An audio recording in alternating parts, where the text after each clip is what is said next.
세대에서 세대로라는 말씀의 주목을 가지고 함께 말씀을 나누고자 합니다. 사실 오늘 금요 은혜 집회 설교를 준비하기 전에 어떤 주제를 가지고 준비를 해야 될까 좀 고민을 많이 했습니다. 우리 일주일 동안 고생하고 은혜 자리에 나오신 성도님들을 좀 위로하는 주제로 해야 되나, 아니면 하나님의 은혜에 대한 주제를 해야 되나, 그렇게 고민을 하다가 어차피 우리가 기도의 자리에 나온 거잖아요. 그래서 지금 우리 교회에 굉장히 치열한 영적 전투의 현장 가운데 있습니다. 바로 주일학교 다음 세대 우리 아이들을 위한 그런 여름 사역이 진행되고 있는데요. 이러한 부분들을 놓고 또 저는 교육 디렉터니까 우리 다음 세대 아이들을 생각하면서 우리 아이들에게 어떻게 교육을 믿음으로 해야 되는가라는 부분에 대해 함께 말씀을 나누며 우리 다음 세대를 위하여 기도했으면 좋겠다 싶어서 이 시간 이러한 세대에서 세대로라는 주제로 말씀을 준비하게 되었습니다. 1952년 중국 공산당의 박해 아래에서 수많은 선교사들이 강제 추방을 당했습니다. 외세의 영향에서 벗어나기 위해서 추진한 정책의 일환이었는데요. 주로 기독교 선교사들이 대상이었고, 이 고발운동을 통해 선교사들을 비난하고 추방하는 방식으로 이것이 진행이 되었습니다. 그로 인해서 오랜 시간 피땀을 흘리며 복음을 전했던 그 땅에서 물리적으로 더 이상 사역을 이어갈 수 없게 되자 많은 선교사들이 이렇게 절망을 했다고 합니다. 우리가 이렇게 떠나고 나면 중국 교회는 무너지고 말 것입니다. 아무도 그 믿음을 이어갈 수 없게 되겠지요. 실제로 당시 중국 내 기독교 인구는 전체 인구의 1%도 되지 않았다고 합니다. 당시 공식 교회는 문을 닫았으며 성경을 읽는 것이 금지가 되었고, 또 신앙의 자유는 철저히 억압이 되었습니다. 선교사들뿐만 아니라 전 세계 교회가 중국 교회의 운명을 우려했다는 것입니다. 그러나 하나님은 그러한 상황 속에서도 조용히 그러나 신실하게 일하고 계셨습니다. 수십 년이 지난 후에 세상은 깜짝 놀라게 되는데요. 지하교회에서 불처럼 일어난 수천만의 신실한 그리스도인들과 또한 성경을 보지 못하니까 손으로 필사하고 통째로 암송하는 성도들과 청소년들이 나타납니다. 심지어 박해 속에서 자녀를 말씀으로 키워낸 수많은 부모들이 나타나게 되었다는 것입니다. 이를 통해 중국 교회는 정확한 통계는 아니지만 약 1억 명이 넘는 신자를 품은 세계에서 가장 빠르게 성장한 복음 공동체 중 하나가 되었습니다. 선교사가 사라졌고 성경책이 금지되어도, 심지어는 예배를 드릴 수 있는 교회당의 공간이 없을지라도 하나님의 은혜는 세대를 넘어서 역사했습니다. 선교사들을 통해 다음 세대에게 전가된 그 신앙은 그들로 하여금 어렵고 절망적인 상황 속에서도 더 견고한 믿음의 공동체로 성장하게 되었다는 것입니다. 이 이야기는 오늘날을 살아가는 우리에게도 굉장히 중요한 질문을 던집니다. 복음은 과연 우리의 다음 세대에게, 우리의 자녀들에게 올바르게 계승되고 있는가? 지금 우리가 가지고 있는 신앙은, 우리가 가지고 있는 이 복음은 우리의 자녀들에게, 청년들에게, 우리 교회 공동체에 건강하게 이어지고 있는가? 우리의 다음 세대는 과연 어떻게 될 것인가? 사실 우리가 한 걸음만 현실로 내려와 봐도 이 질문은 우리의 마음을 굉장히 불편하게 만듭니다. 또한 피할 수 없는 현실 속에서 대한민국 교회는 다음 세대를 바라보며 깊은 고민에 빠져 있다는 것이죠. 기독교 윤리실천운동과 한국기독교목회자협의회 등의 조사에 따르면 청소년 세대의 기독교 신앙 유지는 20% 미만이라고 합니다. 그리고 20대, 그러니까 부모님의 휘하에 있다가 부모님의 그 속기를 벗어나서 성인으로서 자신의 종교와 가치관을 판단할 수 있는 그러한 20대의 교회 이탈률은 70%가 넘어간다고 합니다. 또한 한때 주일학교는 교회의 미래라고 말했지만 지금은 주일학교가 없는 교회들이 훨씬 많고요. 어떤 교회는 수련회를 열어도 참여할 아이들이 부족하기에 교회들이 연합하여서 같이 수련회를 하는 그러한 상황들이 펼쳐지고 있다는 것입니다. 그래서 사실 우리 부모님의 세대들도 이렇게 고민하며 말을 합니다. 우리 아이는 교회 가는 걸 점점 힘들어합니다. 하나님이나 성경 이야기보다는 유튜브가 더 재밌다네요. 게임이 더 재밌다고 합니다. 내 신앙도 흔들리는데 나도 신앙생활을 똑바로 못하는 것 같은데 아이에게 우리가 무엇을 물려줄 수 있을까요? 결국 이러한 고민점의 최종점은 이겁니다. 내 아이가 자라서 부모의 손을 떠나, 내 손을 떠나 자신의 판단으로 종교를 선택할 수 있는 시점이 되었을 때 과연 내 자녀에게 신앙이 계속해서 남아있을 것인가? 내 자녀가 여전히 신앙을 지키고 있을 것인가? 이 질문이 우리 가운데는 무거운 돌처럼 자리 잡고 있다는 것이죠. 뿐만 아니라 우리의 다음 세대를 가르치는 주일학교 교사들도 지쳐갑니다.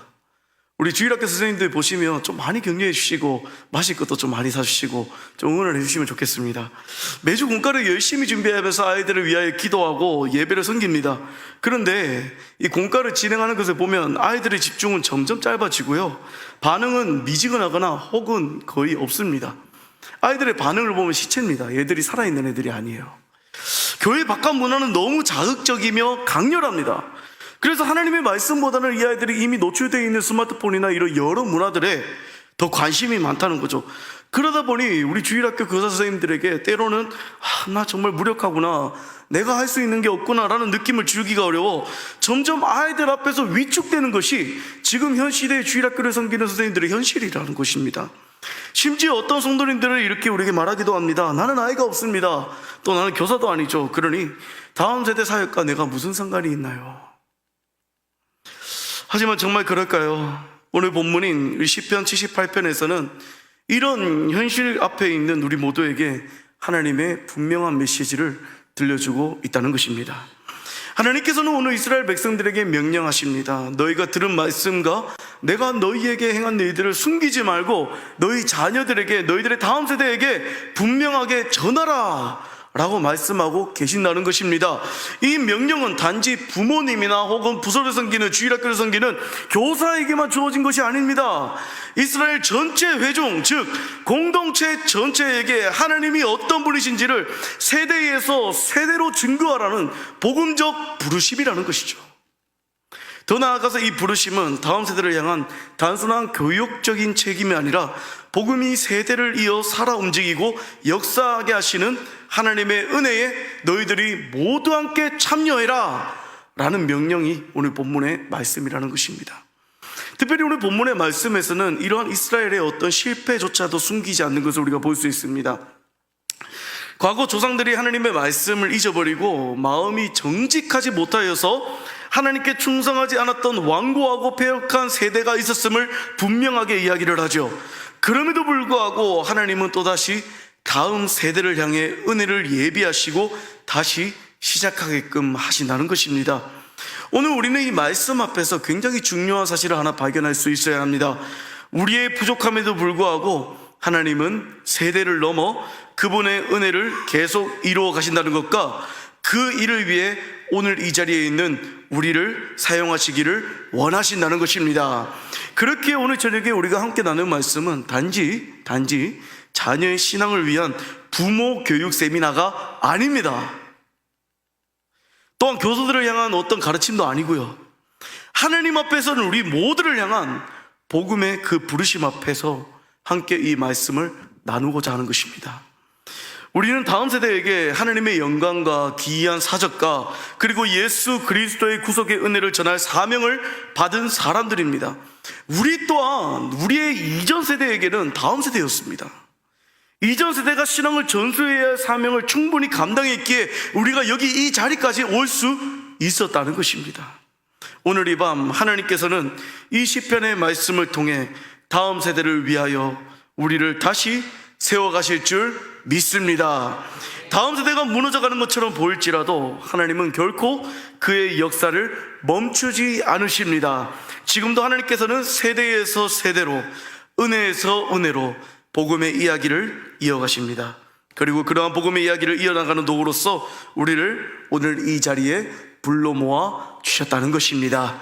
그렇게 오늘 말씀을 통해 그 부르심이 어떻게 우리에게 나타나는지를 우리가 잠시 살펴보며 다시 한번 우리에게 다음 세대를 맡겨주심에 감사하고 또 믿음으로 결단하는 오늘 이 밤이 될 수 있기를 주님의 이름으로 간절히 바랍니다. 먼저 우리는 다음 세대에게 하나님의 말씀을 전할 사명을 받은 사람들입니다. 따라합시다. 나는 다음 세대에게 하나님의 말씀을 전할 사명을 받은 자다. 하나님께서는 모든 시대의 백성들에게 그분의 말씀을 맡기셨고 주셨습니다. 그러나 그 말씀은 단지 기록으로만 존재하는 것이 아닙니다. 하나님의 말씀은 역사를 해석하는 기준이며 세대를 이끌어가는 등불이고 삶을 이끄는 능력인 줄 믿습니다. 시편 78편은 이스라엘 공동체에게 바로 이 말씀의 책임을 일깨워주며 시작됩니다. 그 책임은 단지 들음에서 그치지 않고 반드시 전함으로 이어져야 한다는 것이죠. 시편 78편 1절과 2절 말씀에서 시인은 이렇게 고백합니다. 우리 오늘 1절과 2절 말씀을 함께 읽어보도록 하겠습니다. 시작.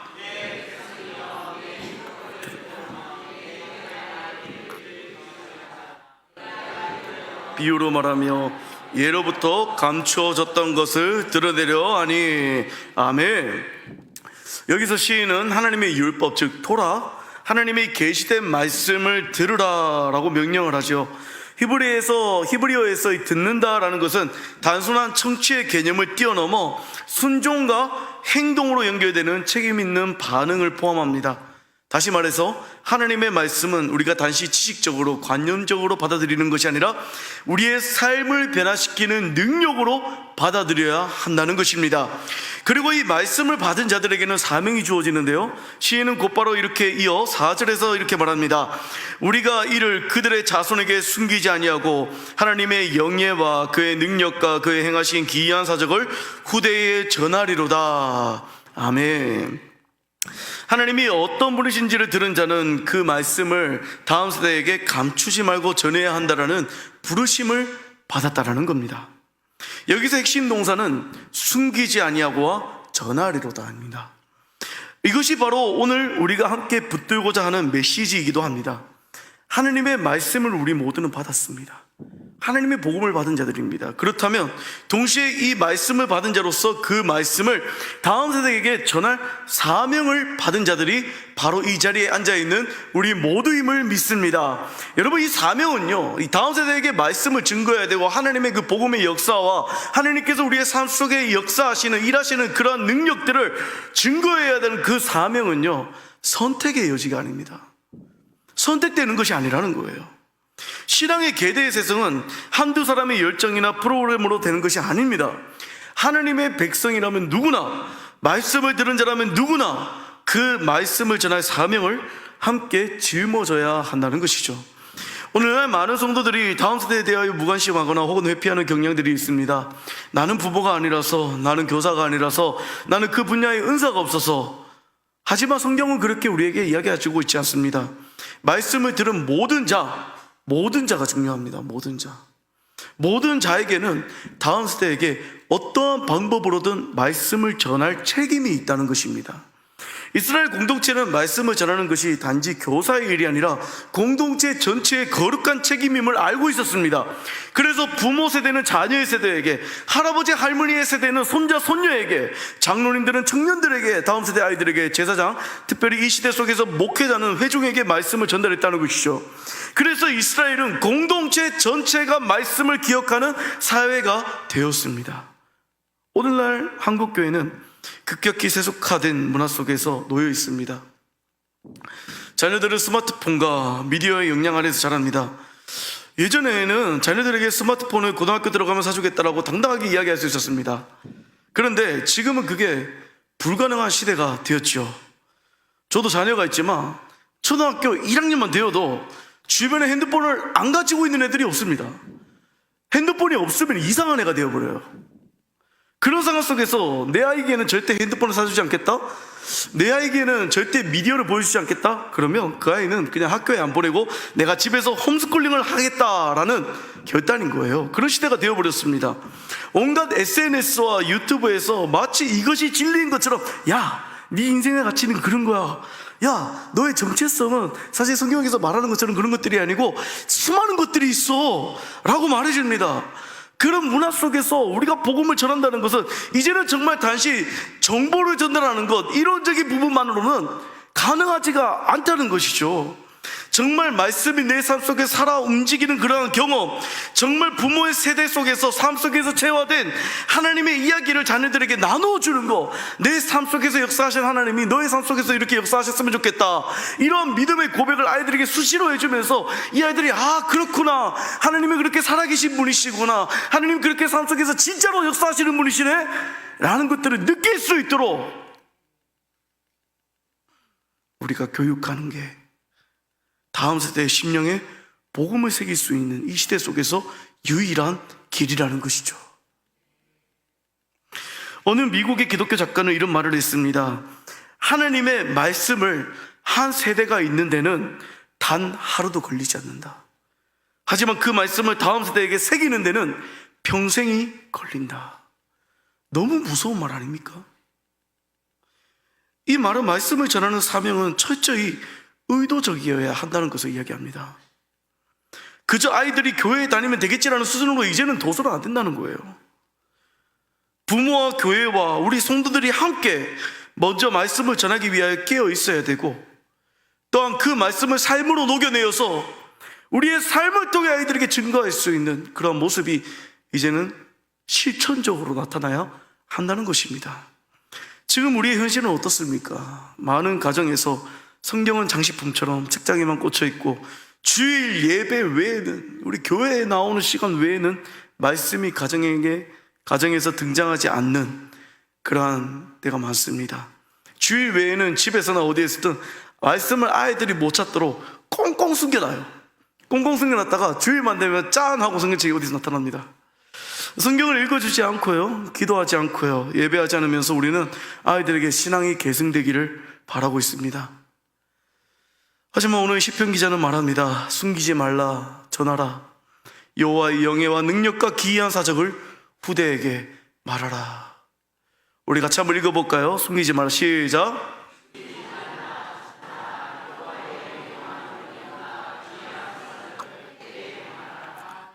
아멘. 성도 여러분, 이 말씀은 단지 한 세대의 이야기로만 끝나는 것이 아닙니다. 지금 이 시간 하나님께서는 우리가 들은 복음을, 우리가 들은 하나님의 그 생명의 말씀을, 우리가 삶의 터에 체득한 그 하나님의 역사하심을 우리의 다음 세대에게 감추지 말고 가감없이 전하라고 명령하고 계십니다. 우리가 이전 세대의 신앙을 본받고 그들로 하여금 복음의 진리를 배우고 삶 속에서 체험한 다음 세대가 바로 이 자리에 있는 우리 아닙니까?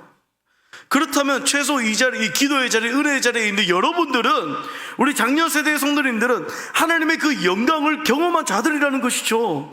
주님의 능력을 기도 가운데 응답으로 체험했고, 그분의 기이한 사역을 인생의 굴곡 속에서 목격했다는 것입니다. 그렇기 때문에 오늘도 복된 찬양의 자리, 이 말씀의 자리, 기도의 자리, 응답의 자리에 여러분들 나오신 줄 믿습니다. 그렇다면 이제 그 말씀을, 그 이야기를, 내가 경험한 그 복음의 진리를 우리의 자녀 세대에게 전할 차례가 되었습니다. 말씀을 전하는 일은 단지 부서에서 교육자가 설교하는 것뿐만 아니라 교사가 공과 펴놓고 얘들아 같이 성경 공부해볼까 하고 가르치는 일뿐만 아니라 우리가 가정과 아이들의 삶 속에서 말씀을 듣고 살아낸 모든 성도들이 다음 세대에게 살아있는 믿음의 고백을 나누어야만 합니다. 교회 안에 모든 어른들이, 모든 성도들이 우리 자녀들을 믿음의 눈으로 바라보면서 그들에게 말씀을 선포하고 기도해주고 정말 삶으로 말씀을 살아내기를 결단하며 내 삶 속에 임하신 그 하나님의 인도하심과 그 역사하심을 아이들에게 간증해주고 증거해줄 때 그 공동체는 하나님께서 사용하시는 복음의 공동체가 될 줄 믿습니다. 그렇기에 여러분, 우리 다음 세대 아이들, 우리 자녀들에게 우리가 겪었던 그런 신앙의 간증들, 우리가 누렸던 하나님의 은혜들을 증거하는 그 말씀을 전하는 사명 앞에 절대 두려워하지 마시기를 간절히 바랍니다. 여러분, 우리 교회도요, 이 주일에나 아니면 이제 평상시에도 보면 주일에도 구석구석에서 짱 박혀가지고 이제 핸드폰 하는, 그걸 놀고 있는 자녀들 되게 많습니다. 보면 저희 놀이방에도 그렇고 우리 영화부대 쪽에 있는 놀이실에도 그렇고 4층에도 그렇고 뭐 3층에도 그렇고 와이파이가 되는 어느 곳이든 시원한 어느 곳이든 아이들이 곳곳에 박혀 있어요. 곳곳에. 그렇게 박혀 있는 우리 아이들 보면서, 야, 너희들은 너희끼리 구석에서 그래 핸드폰 만지고 놀아, 우리는 우리끼리 신앙생활 잘 할 거야 라고 이렇게 방치해서는 우리가 안 된다는 거죠. 우리의 자녀들에게 한 발자국씩 나아갈 수 있어야 됩니다. 아이들 핸드폰 게임하고 있어, 목말라 보여. 그러면 우리 카페 잘 돼 있잖아요. 가격도 싸잖아요. 그러면 차 한 잔씩 사다가 얘들이 이거 왜 사주세요 해도 그냥 내가 너 사랑해서 사주는 거야 하면서 한 잔씩 사주면서 옆에 앉아보는 겁니다. 그러면서 아이들 분명히 핸드폰으로 뭐 하고 있냐면 게임하고 있습니다. 유튜브 보고 있어요. 그러면 얘들아 뭐해? 게임하니? 와 재밌겠다. 여러분 물론 재밌지는 않죠, 그죠? 우리의 시점에서 재밌지는 않습니다. 이것들이 신성한 교회에서 막 게임하고 말이야. 너희들 그럼 되겠니? 이렇게 말하고 싶은 마음은 굴뚝 같지만 우리가 아이들에게 하나님의 말씀과 살아 역사하시는 그런 능력을 증거하기 위해서는 우리가 아이들에게 공감해 주는 것이 우선이 되어야 됩니다. 그래서 우리 장로님들도, 우리 권사님들도, 우리 집사님들도 한번 아이들 옆에 가보는 겁니다. 세일 모임 하기 전에, 아니 세일 모임 하고 난 뒤에 가서 아이들이랑 한번 얘기를 해보는 거예요. 나도 같이 한번 봐도 돼? 그렇게 좀 봐주다가 슬쩍 아이들한테 이렇게 또 이야기해보는 거죠. 와 진짜 재밌겠네, 그거 어떻게 하는 거야? 하면서 이제 슬쩍 조금씩 흘려주는 겁니다. 나도 네가 하는 게임만큼 나한테 재미있는 얘기가 있는데 한번 들어볼래? 하면서 듣던 말도 한번 해주는 거예요. 옆에서 들려주는 거예요. 음료 사줘가면서. 물론 그러면서 이제 내가 경험한 말씀의 능력을 들려주면 아이들이 속칭 그 마음속에 어떤 생각을 하냐 하면 꼰대네 이런 생각을 할 수 있어요. 할 수 있습니다. 그런데 우리 은혜로 교회들이 특별히 착해요. 너무 착해서 속으로는 그런 생각을 하면서 겉으로는 그만 얘기하세요 못합니다. 그냥 어리하게 계속 듣고 있어요. 분명히 듣고 있을 겁니다. 그러니 여러분 이 아이들에게 하나님이 있잖아, 오늘 내가 이번 주에도 살아가는데 막 이런 식으로 역사하셨다? 참 내가 하나님을 믿는데 정말 내 삶 속에 이런 일이 있었어. 와 그래 막 그런 일이 있었어. 이렇게 증거하고 하다 보면 비록 우리의 모습 속에서 말씀 전달에 아이들을 향한 우리의 삶의 간증에 부족한 모습이 있을지라도 말씀은 그 자체로 능력이 있는 줄 믿습니다. 믿음의 간증의 그 복음의 능력에는 그 자체로 능력이 있다는 거예요. 그렇게 여러분 이러한 우리의 작은 시도들을 통하여서 우리 아이들에게 살아 숨쉬는 믿음의 역사가 전달될 수 있다는 것입니다. 그렇게 오늘 우리 모두가 정말 숨기지 않고 전하리로다 라고 이렇게 믿음으로 고백하며 우리 교회의 다음 세대 아이들, 우리 교회 정말로 세상 끝들에 빠져있는 우리의 자녀 세대 아이들에게 조금씩 다가가고 이 아이들을 말씀의 그러한 복음의 백성으로서 세워나가는 하나님의 말씀 전달자로 다시 서게 되기를 주님의 이름으로 간절히 축원합니다. 두 번째로 하나님은 말씀을 통해서 다음 세대에게 소망을 이어가게 하십니다. 우리 한 번 더 같이 읽어보겠습니다. 하나님께서는 말씀을 통해 다음 세대에게 소망을 이어가게 하십니다. 여러분 오늘 우리가 읽은 시편 78편은 단지 다음 세대의 교육의 필요성을 말하는 교훈적인 시가 아닙니다. 이 시의 중심에는 하나님의 구속사적인 계획과 세대를 향한 깊은 소망이 담겨 있어요. 시인은 5절에서 하나님의 구체적인 행동을 선포하는데요, 우리 이 시간 5절 말씀 같이 읽어보도록 하겠습니다. 시작.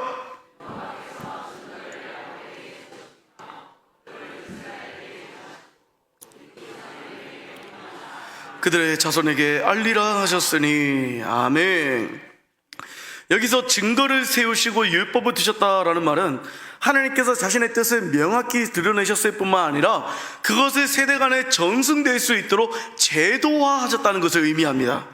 단지 인간적인 감정이나 열정이 이 복음을 증거하는 것을 맡긴 것이 아니라 우리에게 전달된 그 하나님의 말씀 자체가 기준이며 전달해야 할 내용이 되었다는 것이죠. 특별히 이 말씀이 야곱에게, 이스라엘에게 주어진 것은 우연이 아니었습니다. 여러분, 야곱은 굉장히 연약한 존재입니다. 수많은 실수와 갈등 속에서 하나님의 인도하심을 직접적으로 경험한 인물이었죠. 하나님과 씨름까지 한 인물이었습니다. 또한 이스라엘이라는 이름은 하나님과 겨루어 이겼다, 하나님과 씨름하여 살아남은 자를 뜻하는 것입니다. 즉 무엇을 의미합니까? 불완전한 백성에게도 하나님께서는 말씀을 주시고 그 말씀을 통해 다음 세대를 세우시는 분이심을 우리에게 본문을 통하여 분명하게 보여주고 있다는 것입니다. 그리고 6절에서는 이렇게 이어집니다.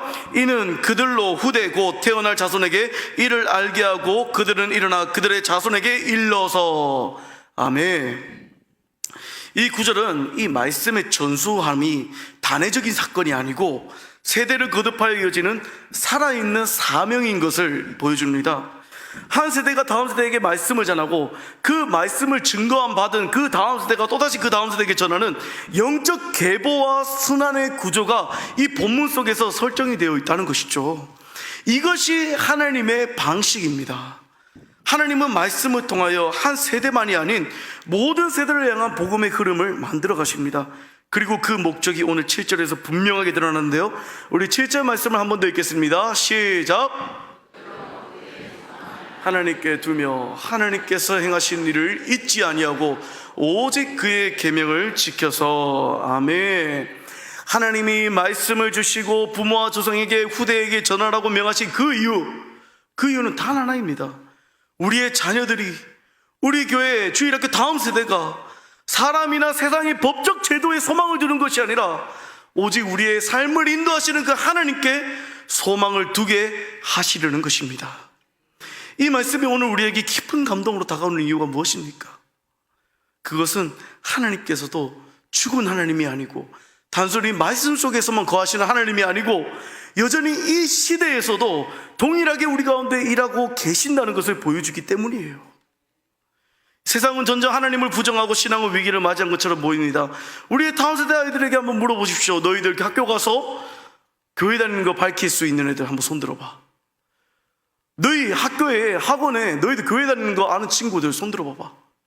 그러면 60명이잖아요 60명 중에 많으면 절반 정도 손을 듭니다. 그런데 이것도 정말 많이 드는 거예요. 그 외의 친구들은 부끄러워서 혹은 내가 교회 다니는 거 밝히기 싫어서 교회 다니는 것을 숨기고 다니는 것이 지금 우리 다음 세대 아이들의 현실입니다. 내가 예수 믿는 것을 당당히 드러내고 증거하기도 모자랄 이 시대 속에서 예수 믿는 것을 숨기는 게 이 시대 아이들의 현실이라는 거죠. 그러나 하나님은 지금도 자신의 말씀을 통하여 이러한 어두워 보이는 다음 세대에게 소망을 심어가지고 계신다는 것입니다. 우리는 여기서 깨달아야 합니다. 진정한 신앙교육의 목적은 단지 아이를 바르게 키우는 것이 아니라 하나님께 소망을 두는 법을 배우게 하는 것이라는 사실을 말입니다. 한번 따라해 보시겠습니까? 진정한 신앙교육의 목적은 아이를 바르게 키우는 것이 아니라 하나님께 소망을 두는 법을 배우게 하는 것이다. 여러분, 세상은 자녀들에게 어떻게 이야기합니까? 세상은 우리에게 어떻게 이야기합니까? 너 자신을 믿어라. 네가 진리다. 네가 힘이야. 자녀들에게 자기 정체성, 자기 가치가, 자기 의견, 그 아이들의 의견을 존중하게 만들어요. 그래서 아이들이 교회 가기 싫다 하면 교회를 못 보냅니다. 지금 부모님들이 교회 다니면서 신앙생활 하는 것보다 스펙을 쌓아야 된다 얘기를 합니다. 경쟁에서 살아남아야 된다 얘기를 하죠. 하지만 우리 하나님은 어떻게 말씀하십니까? 내가 누구인지 너희가 알게 하라. 내가 행한 일을 너희의 다음 세대가 잊지 않게 하라. 나의 계명을 그들의 마음에 새기게 하라. 그러면 그들이 나를 소망하게 될 것이다. 제가 고등부 사역을 할 때였습니다. 여름 수련회를 앞두고 있는데요, 한 고1 학생이 저한테 찾아온 거예요. 굉장히 바쁠 때인데 이 학생이 학교에서 또 공부를 1등을 계속 할 정도로 놓치지 않을 정도, 중학교 때부터 굉장히 똑똑한 친구고 교회도 굉장히 성실하게 빼먹지 않고 열심히 다니는 아이였어요. 그 부모님들도 안수 지사님이고 그 형도 우리 교회에서 임원을 했었고 하여튼 대단한 친구였습니다. 그런데 한창 수련회 준비로 바빠서 막 정신이 없는 와중에 이 아이가 찾아와서 대뜸 저한테 이렇게 질문을 던지는 겁니다. 목사님, 저 이번에 여름 수련회 갈 건데요, 근데 잘 모르겠는 게 있어서요. 뭔데? 왜 굳이 예수님을 믿어야 돼요?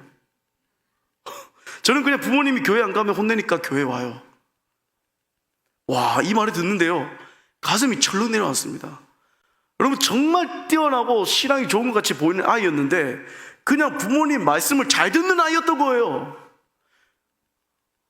그래서 왜 교회를 와야 되는지, 왜 예수님을 믿어야 하는지 자청지도 설명을 해주고 돌려보냈는데 이게 막 진정이 안 되는 겁니다. 수련회 집회 말씀을 막 3일째, 2박 3일째 막 준비하면서 4번을 준비하고 또 막 찬양도 준비하고 레크레이션 준비할 게 막 천지빛깔인데 이 질문하는 학생이 그 질문이 머릿속에 계속 맴도는 거예요. 계속 내가 왜 예수님을 믿어야 돼요? 왜 예수님 믿어야 돼요? 여러분, 그 친구는 부모님과 아기 때부터 지금 고1이면 최소 16년을 넘게 교회를 다녔어요.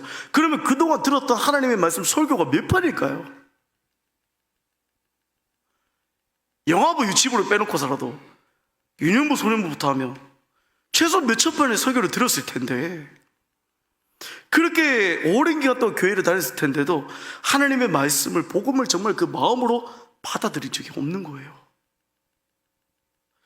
그래서 그때부터 선생님들께 막 중보기도 제목을 막 돌리기 시작했어요. 물론 그 친구의 실명은 안 밝히고, 우리 고등부 아이들 중에 교회는 오래 다녀도 여전히 예수님을 안 믿는 아이들이 많은 것 같습니다. 우리 아이들이 이번 수련을 통해서 예수님 만나도록 계속 기도합시다. 그래서 기도 순번을 막 짜줬어요. 막 저녁까지, 밤까지 해가지고 새벽에도 일어나서 기도하세요 하면서. 그래서 막 기도를 열심히 하면서, 그리고는 설교의 주제도 복음에 관련된 거, 예수님에 관련된 걸로 완전히 뒤엎어버렸어요. 뒤엎고 오직 예수, 오직 복음으로 밀고 나갔습니다. 그러면서 계속 기도했어요. 하나님, 이렇게 아이가 저에게 찾아오게 하신 것은 하나님의 뜻이 있겠죠, 그죠? 하나님, 제발 우리 아이들을 만나주세요. 그 아이들의 심령마다 예수 그리스도의 십자가의 피 묻은 복음이 심겨지게 하여 주시옵소서. 이 아이들이 다른 것이 아니라 하나님의 말씀에, 정말로 그 하나님의 복음에 소망을 두고 주님 사랑하게 해주세요. 주님, 이 수련을 통해 역사해 주세요. 막 기도하면서 준비를 했어요. 그렇게 하면서 이제 수련의 둘째 날 밤이 되었습니다. 막 뜨겁게 찬양하고 설교 1시간 하고, 애들 다 바닥에 무릎 꿇리고 막 1시간 동안 기도를 시켰어요. 막 기도를 시켜 찬양하다가 기도하다가 찬양하다가 기도하다가 이제 마무리 시간이 되어서 마무리 기도를 하고 이제 찬양만 틀어놓고 야식을 먹으러 가는데, 저를 찾아왔던 그 친구가 계속 무릎을 꿇고 기도하고 있는 거예요. 그래서 야, 야식 먹으러 가자라고 이야기를 하려다가 순간적으로 탁 이게 마음이 막는데, 어떤 마음이 들었냐면, 하나님께서 이 아이에게 찾아와 주셨지 않을까? 하나님께서 이 아이를 만나 주셨지 않을까라는 그런 마음의 감동이 들어서 그냥 내버려 뒀어요. 내버려 두고 우리 야식을 먹으면서 저기 안에 기도하는 친구가 있는데 그 아이를 위해서 우리 닭다리를 한 2개 정도는 남겨놓자 라고 이렇게 이야기를 했죠. 그렇게 하면서 이제 다음 날이 되고 수련회가 잘 마무리가 되었습니다. 수련회가 잘 마무리가 되었는데, 저는 이렇게 그냥 수련회가 끝날 줄 알았어요. 열심히 기도했지만 하나님의 인도하심이 있었겠지라고 이렇게 마무리를 했는데, 그런데 주일 고등부 예배를 마치고 이 친구가 찾아온 거예요. 찾아와서는 갑자기 이렇게 이야기를 합니다. 목사님, 사실 첫째 날까지만 해도 아무 느낌도 없었는데 둘째 날 밤에 목사님 설교하시고 또 말씀을 듣는데 그때 막 가슴이 뜨거워져가지고 기도를 멈출 수가 없었어요. 그러면서 고백을 하는데 제가 그때 막 울컥해가지고 눈물이 나더라고. 예수님께서 저를 만나주신 것 같아요. 제 예수님이 믿어줘요. 그리고 그 아이가요, 그 다음 해가 됐을 때 여러분 고등부 회장이 되었고요. 그리고 정말 이전과는 다른 모습으로 헌신하고 정말 말씀을 사랑하고, 정말 주변에 말씀을 몰랐던 애들한테 오히려 자기가 읽었던 그 말씀을 증거를 하더라고. 정말 예수님이 살아계신다, 하나님 나 만나주셨다, 이런 복음의 간증을 하고 다니더라고요. 그 말씀에 소망을 두는 아이가 되었다는 겁니다. 여러분, 제가 잘났다 말씀드리는 것이 아니에요. 제가 하는 것이 아니라 말씀을 통해서 하나님께서 역사하시는 것입니다. 말씀에는 능력이 있는 줄 믿습니다. 복음에는 능력이 있는 줄 믿습니다. 사랑하는 성도 여러분, 이것이 바로 우리가 다음 세대에게 말씀을 전해야 할 이유입니다. 그들이 스스로 하나님께 소망을 두게 되기까지 우리는 계속해서 아이들에게 말씀의 씨를 뿌려야 돼요. 우리의 삶의 복음의 간증을 뿌려야 돼요. 이 아이들의 마음 가운데, 마음밭에 계속해서 말씀이 심겨지도록 우리는 죽자사자 그 말씀을 뿌려나가야 합니다. 그 일은 단숨에 이루어지지는 않지만 반드시 하나님의 능력과 선하신 뜻 가운데 놀라운 열매를 맺게 될 줄 믿습니다. 성도 여러분, 하나님은 지금도 말씀을 통해 다음 세대를 일으키시고 그들에게 살아있는 소망을 새겨 넣으십니다. 말씀은 단순한 지식이 아닙니다. 말씀은 단지 훈육의 도구가 아닙니다. 말씀은 하나님 자신이시며 하나님의 살아있는 계시이며 하나님께 소망을 두는 통로인 줄 믿습니다. 그러므로 오늘 우리가 이 자리에서 먼저 회복해야 될 것, 바로 내가 다른 것이 아니라 말씀 중심으로 자녀와 후대를 바라보는 나의 거룩한 시선이 회복되게 하여 주시옵소서 기도해야 합니다. 자녀의 성적을 바라보는 것이라, 너 왜 이것밖에 못 받았어? 너 왜 이렇게 공부를 못해? 자녀의 성적, 공부, 그것을 우리가 자녀에게서 바라보는 것이 아니라 그 마음 가운데, 우리 아이들의 심령 가운데 하나님이 자리 잡고 있는지를 우리는 살펴보아야 합니다. 청년의 진로를 묻기 전에 너 직장 어디 갔어? 너 이번에 어디 대학 갔어? 이거 묻기 전에 이 아이들의 소망이, 이 청년들의 소망이 정말 무엇 위에 세워져 있는지를 우리는 먼저 살펴볼 수 있어야 돼요. 말씀 교육, 교회에서 하는 양육이나 이러한 것들이 단순히 힘든 프로그램으로 생각하는 것이 아니라 이 말씀이 나와 자녀의 인생 전체를 통과해 흐르는 것임을 고백하는 신앙이 우리에게 먼저 필요하다는 것입니다. 하나님은 지금도 말씀을 통해 소망을 이어가고 계십니다. 오늘 우리가 먼저 말씀 앞에 설 때에 하나님은 우리를 통하여 다음 세대에게도 소망의 하나님을 알게 하실 줄 믿습니다. 그런 소망의 통로가 되시는 우리 성도님들이 되시기를 주님의 이름으로 간절히 축원합니다. 마지막으로 우리 다음 세대를 예배자로 세우는 능력은 결국 복음입니다. 따라합시다. 다음 세대를 예배자로 세우는 능력은 결국 복음이다. 시편 78편의 마지막 구절인 8절 말씀에서는 하나님께서 왜 세대 간의 말씀을 전하고 믿음의 계승을 명령하는지를 우리에게 분명하게 보여주고 있습니다. 우리 8절 말씀을 같이 읽도록 하겠습니다. 시작.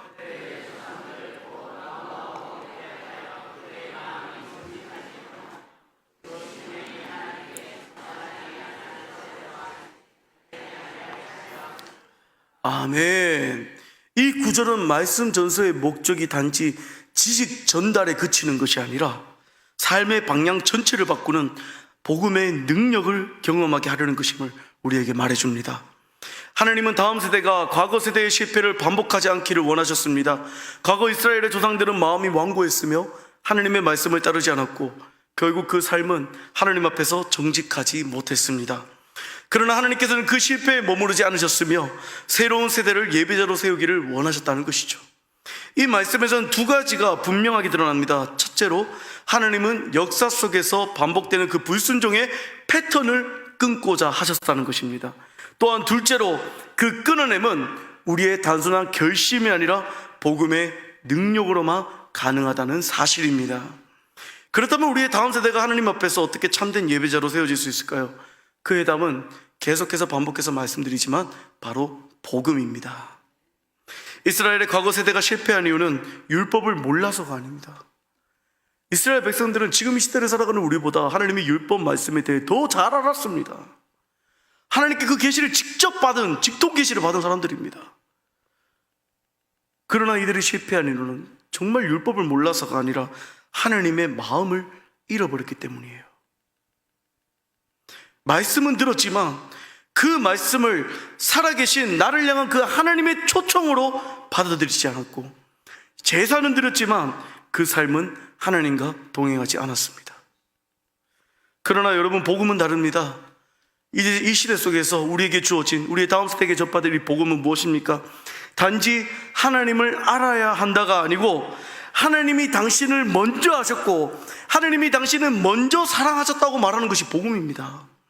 복음은 더 잘하라는 신앙의 요구가 아니고요, 그리스도께서 다 이루셨고 그 이루신 그 확신 속에서 우리가 믿음의 자유함을 얻어 우리가 살아가야 한다라는 선언인 거예요.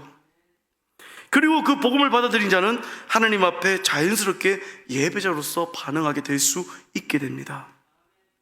아이들이 말씀을 듣고 또 부모님의 고백과 그 삶을 보고 우리 교회 성도님들과 우리가 함께한 믿음의 공동체 안에서의 사랑을 경험하면서 그 복음이 마음에 조금씩 심겨지기 시작할 때에 그들의 삶은 예배로 반응하기 시작합니다. 여러분, 예배 모습이 바뀝니다. 예배는 단지 찬양하고 기도하는 시간이 아니고, 예배는 단순히 습관적으로 와서 단순히 자리를 지키고 그렇게 돌아가는 그런 시간이 아니라 삶 전체를 하나님께 드리는 반응으로 변화하게 된다는 것입니다. 복음을 받아들인 우리의 다음 세대는요, 세상 속에서도, 우리 예배당에서뿐만 아니라 우리 교회에서뿐만 아니라 세상 속에서도 거룩하게 구별된 예배자로서 살아가기 시작한다는 것입니다. 어느 작은 시골 교회에 있던 중학생 아이가 있었습니다. 부모님은 교회를 안 다녔고요, 교회를 혼자 다니던 그 아이는 항상 구석 자리에 앉아서 조용히 예배를 드렸다고 합니다. 그러던 중에 예배 시간에 목사님께서 이 복음에 대해 설교를 하실 때에 그 설교에 대해서 이 아이가 조금 더 집중해서 듣게 되었다고 해요.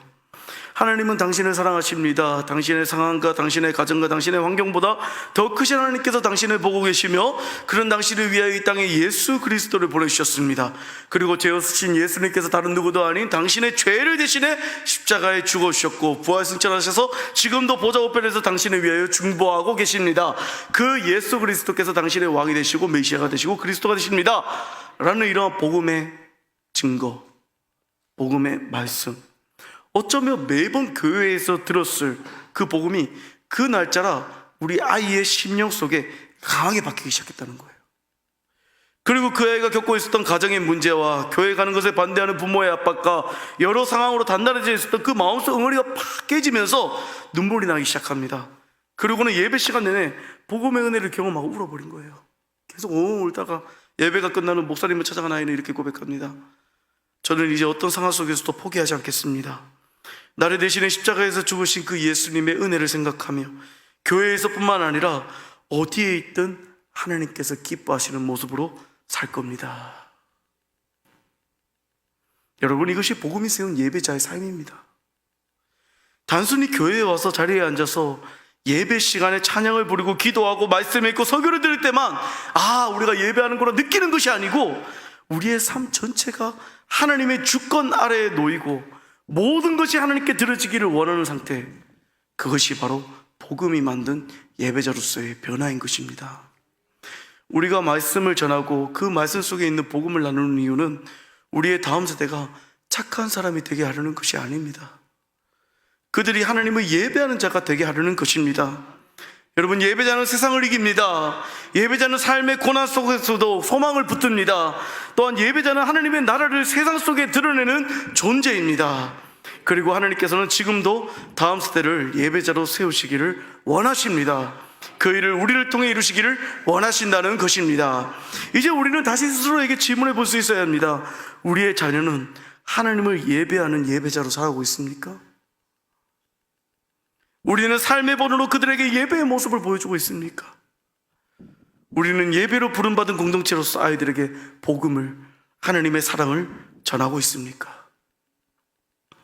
하나님은 말씀을 통해 다음 세대에게 소망을 주실 뿐만 아니라 복음을 통하여서 그들의 모든 삶 속에서 하나님 앞으로 나오는 예배자로 세우십니다. 이 시대가 아무리 온탁하고 우리 아이들이 무너져가고 있다 할지라도 복음에는 능력이 여전히 있는 줄 믿습니다. 우리는 연약하지만 우리의 자녀는 흔들릴지라도 우리의 가정은 완벽하지 않지만 우리의 모습은 너무나 연약한 투성이지만 예수 그리스도께서 십자가에서 완전한 구속을 이루셨기 때문에 복음은 여전히 세대를 살리는 능력이 되는 줄 믿습니다. 복음은 삶을 바꿉니다. 복음은 방향을 바꿉니다. 복음은 인생의 주인을 바꾸는 능력이 된다는 것입니다. 그러므로 오늘 우리는 우리 자신의 열심이나 능력으로가 아니라 예수 그리스도와 그 복음 안에서 다음 세대를 바라볼 수 있기를 간절히 바랍니다. 우리 안에 있는 그 복음이 다음 세대에게 예배의 유산으로, 신앙의 유산으로 전해질 수 있기를 간절히 바랍니다. 복음을 믿고 예배하는 부모, 그 복음을 살아내는 교사, 복음으로 교회를 세워가는 성도, 그러한 믿음의 계보를 세대에서 세대로 이어가는 우리 모두가 될 수 있기를 주님의 이름으로 간절히 바랍니다. 성도 여러분, 오늘 시편 78편의 말씀을 통하여 우리는 분명히 기억할 수 있어야 합니다. 하나님은 말씀을 통해 세대를 이어가시며 그 말씀 속에 소망을 심으시는 분이십니다. 또한 그 소망이 복음 안에서 예배자의 삶으로 이어지게 하시는 분이 바로 우리의 하나님 아버지이십니다. 이것은 단지 좋은 신앙 교육의 원칙이 아니죠. 이것은 하나님이 이 시대를 여전히 포기하지 않으시고 복음으로 다음 세대를 일으키시는 신실한 구속의 역사라는 것입니다. 하나님은요, 우리의 자격이나 우리의 열심 때문에 우리를 사용하시는 것이 아니에요. 오히려 우리의 부족함과 흔들리는 현실 속에서도 예수 그리스도의 복음은 여전히 살아 숨쉬고 있기 때문에, 여전히 그 복음이 살아 역사하고 있기 때문에 우리를 통해 그 은혜를 다음 세대로 흐르게 하시려는 것입니다. 그래서 하나님께서 오늘도 말씀하십니다. 너는 내 말씀을 들었냐? 너는 너의 이전 세대에게 복음을 받았느냐? 지금 너의 안에는 복음이 살아 역사하고 있느냐? 그렇다면 그 복음을, 그 말씀을 숨기지 말고 다음 세대에게 전하라. 이 복음 단지 교리나 가르침이 아니죠. 복음은 하나님 자신이 우리와 함께 하신다는 이야기이며 십자가 위에서 우리를 대신하신 예수 그리스도의 사랑입니다. 그리고 그 복음을 진심으로 만난 자는 자연스럽게 예배자가 되어 하나님께 반응하게 된다는 것입니다. 오늘 우리는 이 복음을 우리의 자녀에게, 우리의 후대에게, 우리의 곁에 있는 주의 그 다음 세대 아이들에게 삶으로 증언하라는 그러한 부르심을 받았습니다. 그러므로 이제 먼저 이 시간 우리 자신이 복음 앞에 서야 합니다. 정죄감이 아닌 은혜의 감격으로, 더 이상 무력감이 아닌 하나님의 약속을 붙드는 믿음으로, 무관심이 아닌 아이들을 향한 거룩한 책임감으로 말입니다. 하나님께서 우리에게 맡기신 이 사명은 거창한 프로그램 안에서 이루어지는 것이 아닙니다. 한 사람의 간증과 고백, 한 가정의 예배와 한 교사의 눈물과 한 성도의 기도 속에서 이루어지는 놀라운 하나님의 복음의 역사인 줄 믿습니다. 그렇게 무엇보다도 먼저 우리가 복음으로 삶을 살아내고 참된 삶의 예외자가 될 수 있기를 간절히 바랍니다. 세상은 다음 세대에게 끊임없이 말합니다. 너 자신을 믿어라. 세상을 이겨라. 성공이 전부다. 돈이 전부야. 돈 많이 버는 게 전부고, 좋은 대학 가는 게 전부고, 좋은 직장에 들어가는 게 전부야. 하지만 말씀은, 복음은 이렇게 얘기합니다. 나는 너를 사랑한다. 네가 부족해도, 네가 연약해도, 네가 공부를 잘 못해도, 네가 좋은 대학에 못 가도, 네가 많은 돈을 벌지 못할지라도 그래도 나는 여전히 너를 사랑한다. 내가 너의 구원이야. 그러니 나에게 소망을 두렴. 이 복음이 우리의 다음 세대의 아이들에게 마음에 심겨질 때 그들은 지식이 아닌 삶 전체를 드리는 예배자가 되어 하나님의 영광을 드러내게 될 줄 믿습니다. 사랑하는 성도 여러분, 하나님은 지금도 우리를 부르십니다. 우리의 자녀를, 우리의 기도를, 우리의 말씀에 대한 체험을, 우리의 복음에 대한 고백을 사용하셔서 세대에서 세대로 신앙을 잇는 은혜의 사역을 이루기를 원하십니다. 그렇게 오늘 이 밤 다시 복음 앞에서는 저와 여러분들이 될 수 있기를 주님의 이름으로 간절히 바랍니다.